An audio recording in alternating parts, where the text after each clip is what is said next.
നമ്മളിന്ന് ആറാമത്തെ യൂണിറ്റായ construction of quadrilaterals ചതുർഭുജങ്ങളുടെ നിർമ്മിതി ഈ ചാപ്റ്റർ ആരംഭിക്കുകയാണ്. ക്വാഡ്രിലാറ്ററൽ ചതുർഭുജം, അവയുടെ നിർമ്മിതി, അവ എങ്ങനെയാണ് വരയ്ക്കുന്നത് എന്നാണ് നമ്മൾ പഠിക്കാൻ പോകുന്നത്. ഈ ചാപ്റ്ററിൻ്റെ ഫ്രണ്ട് പേജിൽ കൊടുത്തിരിക്കുന്ന, ആദ്യത്തെ പേജിൽ കൊടുത്തിരിക്കുന്ന ഈ ചിത്രം ഒന്ന് നോക്കുക. ഒരു ബിൽഡിംഗ് ആണ് അല്ലേ? ഇവിടെ ക്വാഡ്രിലാറ്ററൽ ചതുർഭുജം ഇതിലൊക്കെ കാണാനുണ്ടോ? എന്താണ് ചതുർഭുജം എന്ന് പറഞ്ഞാൽ? ക്വാഡ്രിലാറ്ററൽ എന്ന് പറഞ്ഞാൽ എന്താണ്? അതെ, 4 വശങ്ങളുള്ള രൂപം, 4 വശങ്ങളും 4 കോണുകളും ഉള്ള രൂപം, അതിനെയാണ് നമ്മൾ ക്വാഡ്രിലാറ്ററൽ എന്ന് വിളിക്കുക. 4 വശങ്ങളും 4 സൈഡ്സ് ആൻഡ് 4 ആംഗിൾസ് ഉള്ള ക്ലോസ്ഡ് ഫിഗർ, അതിനെ വിളിക്കുന്ന പേരാണ് ക്വാഡ്രിലാറ്ററൽ.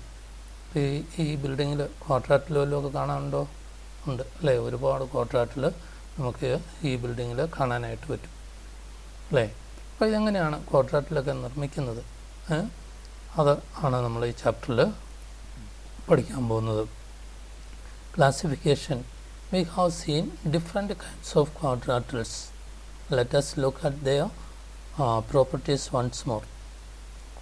ഈ ക്വാഡ്രിലാറ്ററലൊക്കെ നിർമ്മിക്കണമെങ്കിൽ അതിൻ്റെ പ്രത്യേകതകൾ നമ്മൾ അറിഞ്ഞിരിക്കണം, അതിൻ്റെ പ്രോപ്പർട്ടീസ്. അപ്പോൾ ആദ്യത്തെ ഫസ്റ്റ് ക്വാഡ്രിലാറ്ററൽ എന്ന് പറയുന്നത് നമുക്ക് പരിചയമുള്ളതാണ് റെക്റ്റാങ്കിൾ. ഈ റെക്റ്റാങ്കിളിൻ്റെ പ്രോപ്പർട്ടീസ്, അതിൻ്റെ പ്രത്യേകത എന്തൊക്കെയാണ്? റെക്റ്റാങ്കിളിൻ്റെ opposite sides are equal. Opposite ആയിട്ടുള്ള സൈഡ്സ് ഒക്കെ എന്താണ്? ഈക്വൽ ആണ്. ഓപ്പോസിറ്റ് സൈഡ്സ് പാരലലാണ്. ഈ സൈഡിന് പാരലാണ് ഈ സൈഡ്, അതുപോലെ ഇതിന് പാരലാണ് ഇത്. ഓൾ ആംഗിൾസ് ആർ റൈറ്റ് ആംഗിളാണ്. എല്ലാ ആംഗിളും എത്രയാണ്? റൈറ്റ് ആംഗിൾ 90 ഡിഗ്രിയാണ്. Diagonals equal. ഡയഗണൽ എന്ന് പറഞ്ഞാൽ ഒരു വെർട്ടെക്സിൽ നിന്ന് ഓപ്പോസിറ്റ് വെർട്ടെക്സിലേക്ക് വരയ്ക്കുന്ന ഈ ലൈൻ, ഇതാണ് ഡയഗണൽ എന്ന് പറയുന്നത്. അതൊക്കെ എന്താണ്? ഈക്വൽ ആയിരിക്കും. Diagonals bisect each other. Diagonals 2 diagonal വരയ്ക്കാം, അത് രണ്ടും എന്ത് ചെയ്യും? ബൈസെക്റ്റ് ഈച്ച് അതർ എന്ന് പറഞ്ഞാൽ അത് രണ്ടുകൂടെ കൂട്ടുമുട്ടുന്നത്, ആ 2 ഡയഗണലിലൂടെ കൂട്ടുമുട്ടുന്നത് അതിൻ്റെ മിഡ് പോയിന്റിലായിരിക്കും. മലയാളം മീഡിയംകാരും ഉണ്ടല്ലോ, അപ്പോൾ നമുക്ക് 2 ടെസ്റ്റും ഒരേ സമയം പഠിച്ചു പോവാം. നോക്കാം. റെക്റ്റാങ്കിൾ അല്ലെങ്കിൽ ചതുരം, അതിൻ്റെ പ്രത്യേകതകൾ. അതിൻ്റെ എതിർവശങ്ങളൊക്കെ തുല്യമാണ്. എതിർവശങ്ങൾ പാരലൽ, സമാന്തരമാണ്. കോണുകളെല്ലാം മട്ടം, എല്ലാ ആംഗിളും 90 ഡിഗ്രി വീതമാണ്. വികർണം, ഒരു മൂലയിൽ നിന്ന് മറ്റേ മൂലയിലേക്ക് വരയ്ക്കുന്ന ഈ വര, ഡയഗണൽ അല്ലെങ്കിൽ വികർണം, അതിനൊക്കെ 2 എണ്ണം വരയ്ക്കും. ആ 2നും ഒരേ നീളമായിരിക്കും. കൂടാതെ വികരണങ്ങൾ പരസ്പരം സമഭാജികളായിരിക്കും. എന്ന് പറഞ്ഞാൽ വികരണങ്ങൾ രണ്ടും കൂടെ കൂട്ടിമുട്ടുന്നതിൻ്റെ മിഡ് പോയിന്റിലായിരിക്കും, മധ്യബിന്ദുവിലായിരിക്കും. ഇത്രയാണ് ചതുരത്തിൻ്റെ പ്രത്യേകതകൾ. അപ്പോൾ ഇതെല്ലാവരും ഈ ചതുരം വരച്ച് ഇതുപോലെ അതിൻ്റെ പ്രത്യേകത എഴുതി അത് പഠിക്കുകയും ചെയ്യണം. എങ്കിൽ നമുക്ക് അതിൻ്റെ കൺസ്ട്രക്ഷൻ ഓരോന്നും വരയ്ക്കാനായിട്ട് സാധിക്കുള്ളൂ. അടുത്ത ക്വാഡ്രിലാറ്ററൽ ഏതാണെന്ന് നോക്കാം. സ്ക്വയർ. നെക്സ്റ്റ് ക്വാഡ്രിലാറ്ററൽ എന്ന് പറയുന്നത് സ്ക്വയറാണ്. സ്ക്വയറിൻ്റെ പ്രോപ്പർട്ടീസ്, അതിൻ്റെ പ്രത്യേകതകൾ. ഓൾ സൈഡ്സ് ഈക്വൽ എന്ന് പറഞ്ഞാൽ എന്താണ്? ഓൾ സൈഡ്സ് ഈക്വൽ എന്ന് പറഞ്ഞാൽ വശങ്ങളെല്ലാം തുല്യമാണ്. Opposite sides parallel. റെക്റ്റാങ്കിൾ പോലെ തന്നെയാണ് സ്ക്വയർ, വ്യത്യാസം നമുക്കറിയാം. റെക്റ്റാങ്കിളിൻ്റെ ലെങ്തും ബ്രെഡ്ത്തും ഡിഫറെൻ്റ്, പക്ഷേ ഇവിടെ ലെങ്തും ബ്രെഡ്ത്തും എല്ലാം ഓൾ സൈഡ്സ് ഈക്വലാണ്. ലെങ്ത് ഏതാ ബ്രെഡ്ത്ത് ഏതാണെന്ന് നമുക്ക് തിരിച്ചറിഞ്ഞുകൂടാ. അങ്ങനെയുള്ളതാണ് സ്ക്വയർ. അപ്പോൾ റെക്റ്റാങ്കിളിൻ്റെ എല്ലാ പ്രോപ്പർട്ടീസും ഇവിടെയും വരും. ഓൾ സൈഡ്സ് ഈക്വലാണ്, ഓപ്പോസിറ്റ് സൈഡ്സ് പാരലാണ്, പിന്നെ ഓൾ ആംഗിൾസ് റൈറ്റ് ആംഗിളാണ്. എന്ന് പറഞ്ഞാൽ എല്ലാ കോണുകളും എന്താണ്? കോണുകളെല്ലാം മട്ടമാണ്. പിന്നെ ഡയഗണൽസ് ഈക്വൽ. ഡയഗണൽ അല്ലെങ്കിൽ വികരണം എന്ന് പറയുന്നത് തുല്യമാണ്. പിന്നെന്താണ്? Diagonals perpendicular bisectors of each other. Diagonal രണ്ടുകൂടെ കൂട്ടിമുട്ടുന്ന മിഡ് പോയിന്റിലാണ്. കൂടാതെ അവിടെ ഉണ്ടാകുന്ന ആംഗിൾ, ഡയഗണലിൽ കൂട്ടിമുട്ടുമ്പോൾ അതിൻ്റെ ഇടയ്ക്ക് ഉണ്ടാകുന്ന ആംഗിൾ 90 ഡിഗ്രി ആയിരിക്കും. അതാണ് perpendicular bisectors of each other. Square ആണെങ്കിൽ അത് ഡയഗണൽ രണ്ടുകൂടെ കൂട്ടിമുട്ടുന്നിടത്തുണ്ടാകുന്ന ആംഗിൾ എന്ന് പറയുന്നത് 90 ഡിഗ്രി ആയിരിക്കും. റെക്റ്റാങ്കിളിന് അങ്ങനെ 90 ഡിഗ്രി ആകണമെന്ന് ആകുകയില്ല. സ്ക്വയർ ആകുമ്പോൾ എന്താണ്? അവിടെ 90 ഡിഗ്രി ആയിരിക്കും. അതായത് പെർപെൻഡിക്കുലർ ബൈസെക്ടേഴ്സ് ആയിരിക്കും, അതായത് ലംബ സമഭാജികളായിരിക്കും. വികരണങ്ങൾ പരസ്പരം ലംബ സമഭാജികളായിരിക്കും. സ്ക്വയറിൻ്റെ പ്രോപ്പർട്ടീസൊക്കെ മനസ്സിലായല്ലോ. അടുത്ത ക്വാഡ്രിലാറ്ററലാണ് 4 വശമുള്ള അടുത്ത രൂപമാണ് പാരലോഗ്രം എന്ന് പറയുന്നത്. പാരലോഗ്രം അല്ലെങ്കിൽ സാമാന്തരികം. അതിൻ്റെ പ്രോപ്പർട്ടീസ് എന്തൊക്കെയാണെന്ന് നോക്കുക. പാരലോഗ്രത്തിൻ്റെ പ്രോപ്പർട്ടീസ് നിങ്ങൾ പഠിച്ചിട്ടുള്ളതാണ്. പഠിച്ചിട്ടില്ലെങ്കിൽ മറന്നുപോയെങ്കിൽ എല്ലാവരും ഓർക്കണം, വീണ്ടും പഠിക്കണം. ഇതിൻ്റെ ഓപ്പോസിറ്റ് സൈഡ്സ് ഒക്കെ എങ്ങനെയാണ്? ഓപ്പോസിറ്റ് സൈഡ്സ് ഈക്വലാണ്, കൂടാതെ ഓപ്പോസിറ്റ് സൈഡ്സ് പാരലുമാണ്. ഇതിൻ്റെ പോലെ തന്നെ ഓപ്പോസിറ്റ് സൈഡ്സ് ഈക്വലാണ്, പാരലാണ്. പിന്നെ അതായത് എതിർവശങ്ങൾ തുല്യ നീളമാണ്, എതിർവശം സമാന്തരവുമായിരിക്കും. ഇനി മൂന്നാമത്തെ property, diagonals bisect each other. ഡയഗണലിൽ രണ്ടുകൂടെ കൂട്ടിമുട്ടുന്നത് മിഡ് പോയിന്റിലാണ്, ബൈസെക്റ്റ് ഈച്ച് അതർ. പിന്നെന്താണ്? വികരണങ്ങൾ പരസ്പരം സമഭാജികളാണ്. വികരണങ്ങൾ രണ്ടുകൂടെ കൂട്ടിമുട്ടുന്നത് അതിൻ്റെ മധ്യബിന്ദുവിലായിരിക്കും. പിന്നെ എതിർ കോണുകൾ തുല്യം. ഈ എതിരെ കിടക്കുന്ന ഈ രണ്ട് കോണുകൾ എങ്ങനെയായിരിക്കും? തുല്യമായിരിക്കും. ഈ കോണും തുല്യം, പിന്നെ ഇതും തുല്യം. പിന്നെ ഒരു വശത്തിലെ കോണുകളുടെ തുക 180 ഡിഗ്രിയാണ്. Sum of the angles on the same side is 180 degree. പാരലോഗ്രത്തിൻ്റെ ഈ സൈഡിൽ ഇവിടെ ഉണ്ടാകുന്ന ഈ ആംഗിൾസിൻ്റെ സം എന്ന് പറയുന്നത് 180 ഡിഗ്രി ആയിരിക്കും. ഈ ആംഗിളും കൂടെ ആഡ് ചെയ്താൽ 180 ആയിരിക്കും. പിന്നെ ഇതും കൂടെ ആഡ് ചെയ്താലും 180 ആയിരിക്കും. ഈ രണ്ട് ആംഗിൾ ആഡ് ചെയ്താൽ 180 ആയിരിക്കും. ഇതും കൂടെ ആഡ് ചെയ്താലും 180 ആയിരിക്കും. Sum of the angles on the same side is 180 degree. ഇതാണ് പാരലോഗ്രത്തിൻ്റെ പ്രത്യേകത. അടുത്ത ക്വാഡ്രാറ്റിൽ നോക്കാം, റോംബസ്.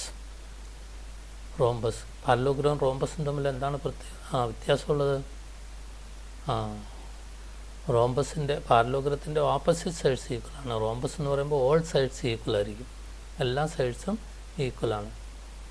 ഇനി റോംബസും സ്ക്വയറും തമ്മിലുള്ള എന്താ വ്യത്യാസം? ഇവിടെ ഓൾ സൈഡ്സ് ഈക്വൽ അല്ലേ. പിന്നെ റോംബസിൻ്റെ സ്ക്വയറും കൂടെ തമ്മിൽ എന്താ വ്യത്യാസം? ഈ ആംഗിളിൻ്റെയാണ് വ്യത്യാസം. സ്ക്വയർ ആണെങ്കിൽ ഇവിടുത്തെ ആംഗിൾ 90 ഡിഗ്രിയാണ്, റോംബസ് ആകുമ്പോൾ 90 ഡിഗ്രി ആകണമെന്നില്ല. അപ്പോൾ ഓൾ സൈഡ്സ് ഈക്വൽ, എല്ലാ വശങ്ങളും തുല്യമാണ്. പിന്നെ ഓപ്പോസിറ്റ് സൈഡ്സ് ഓപ്പോസിറ്റ് ആയിട്ടുള്ള സൈഡ്സൊക്കെ എന്താണ്? പാരലാണ്. ഡയഗണൽസ് എങ്ങനെയായിരിക്കും? Perpendicular bisectors of each other. വികരണങ്ങൾ പരസ്പരം ലംബ സമഭാജികളായിരിക്കും. പിന്നെ ഓപ്പോസിറ്റ് ആംഗിൾസ് ഈക്വൽ, പാരലോഗ്രത്തിൻ്റെ പോലെ തന്നെ ഓപ്പോസിറ്റ് ആംഗിൾസ് ഒക്കെ ഈക്വൽ ആയിരിക്കും. എതിരെ കിടക്കുന്ന കോണുകളൊക്കെ തുല്യമായിരിക്കും. പിന്നെ sum of the angles on the same side, പാരലോഗ്രത്തിൻ്റെ അതേ properties. Sum of the angles on the same side is 180 degree. ഒരു സൈഡിലുള്ള രണ്ട് ആംഗിൾസിൻ്റെ സം എന്ന് പറയുന്നത് 180 ഡിഗ്രി ആയിരിക്കും, 180 ഡിഗ്രി ആയിരിക്കും. ഇതാണ് റോംബസിൻ്റെ പ്രത്യേകത. അടുത്ത ട്രപ്പീസ്യം. ഇവയുടെ പേരും ഇതിൻ്റെ ഷേപ്പും ഒക്കെ എങ്ങനെയാണെന്ന് എല്ലാവരും പഠിച്ചിരിക്കുന്നു, ഇതിൻ്റെ പ്രോപ്പർട്ടീസും പഠിച്ചിരിക്കണം കേട്ടോ. അടുത്തത് ട്രപ്പീസ്യം. ട്രപ്പീസ്യം എന്ന് പറഞ്ഞാൽ എന്താണ്? ലംബകം. ട്രപ്പീസ്യം അല്ലെങ്കിൽ ലംബകം. അതിൻ്റെ പ്രോപ്പർട്ടീസ് നോക്കാം. Only one pair of opposite sides parallel. ഒരു പെയർ മാത്രം, ഈ ഒരു പെയർ മാത്രം എന്താണ്? പാരലാണ്. ഇത് പാരലാണോ? അല്ല. പാരലൽ എന്ന് പറഞ്ഞാൽ എന്താണ്? എന്തേരം നീട്ടി വരച്ചാലും കൂട്ടിമുട്ടുകയില്ല. അതേസമയം ഈ രണ്ട് ലൈൻസ് നീട്ടി വരച്ചാൽ കുറച്ചുകൂടെ കഴിയുമ്പോൾ ഇവിടെ വരുമ്പോഴത്തേക്ക് കൂട്ടിമുട്ടുകയില്ലേ? കൂട്ടിമുട്ടും. അപ്പം ഈ രണ്ട് ലൈൻസ് പാരലാണ്, എന്തേരം നീട്ടി വരച്ചാലും കൂട്ടിമുട്ടുകയില്ല. പക്ഷേ ഈ രണ്ട് സൈഡ് പാരലല്ല. അപ്പോൾ ഒരു പെയർ മാത്രമേ പാരലുള്ളൂ. Only one pair of opposite sides parallel. ഒരു ജോഡി എതിർവശങ്ങൾ മാത്രം സമാന്തരം ആയിട്ടുള്ളതാണ് ലംബകം എന്ന് പറയുന്നത്. മറ്റൊരു പ്രോപ്പർട്ടീസ് ഉണ്ട്. Sum of the angles on each of non parallel sides is 180 degree. അതായത് സമാന്തരമല്ലാത്ത വശങ്ങളിൽ ഓരോന്നിലെയും കോണുകളുടെ തുക. സമാന്തരമല്ലാത്ത എന്തൊരു വശമാണ്? സമാന്തരമല്ല. അപ്പോൾ ഇവിടുത്തെ ഈ രണ്ട് കോണുകളുടെ തുക എന്ന് പറയുന്നത് എന്തായിരിക്കും? 180 ഡിഗ്രിയാണ്. ഇവിടെ അതുപോലെ തന്നെ സമാന്തരമല്ലാത്ത ഈ ഒരു വശം എടുക്കുകയാണെങ്കിൽ അതിൻ്റെ രണ്ടറ്റത്തുള്ള കോണും കൂടെ കൂട്ടിയാൽ 180 ഡിഗ്രി ആയിരിക്കും. അതൊക്കെയാണ് എത്രയാണ് ലംബകം അല്ലെങ്കിൽ ട്രപ്പീസ്യത്തിൻ്റെ പ്രത്യേകത. മറ്റൊരു ക്വാഡ്രാറ്റിലൂടെ ഉണ്ട് സമപാർശ്വലംബകം. സമപാർശ്വലംബകം അല്ലെങ്കിൽ ഐസോസിലസ് ട്രപ്പീസ്യം. ഈ ട്രപ്പീസ്യം ഇതും തമ്മിലുള്ള ഡിഫറൻസ് എന്താണ്? നമുക്ക് നോക്കാം. Only one pair of opposite sides parallel. ഇതുപോലെ തന്നെ ഇവിടെ only one pair opposite sides parallel. ഒരു ജോഡി എതിർവശങ്ങൾ മാത്രം സമാന്തരമാണ്. പിന്നെ non parallel sides equal. Parallel അല്ലാത്ത ഈ രണ്ട് സൈഡിന് ഒരേ ലെങ്താണ്. ഇവിടെ അങ്ങനെയല്ലായിരുന്നു. ഇതിന് നീളം കൂടുതലും ഇതിന് നീളം കുറവുമാണ്. ഇവിടെ എന്താണ്, പാരലൽ അല്ലാത്ത ഈ രണ്ട് സൈഡിന് സമാന്തരമല്ലാത്ത എതിർവശങ്ങൾ തുല്യ നീളമായിരിക്കും. അതാണ് ഇതിൻ്റെ പ്രത്യേകത, സമപാർശ്വലംബത്തിൻ്റെ പ്രത്യേകത. പിന്നെ വികരണങ്ങളൊക്കെ എങ്ങനെയായിരിക്കും, ഇതിൻ്റെ ഡയഗണൽ എന്ന് പറയുന്നത് തുല്യമായിരിക്കും, ഡയഗണൽസ് ഈക്വലാണ്. പിന്നെ angles on each of parallel side is equal.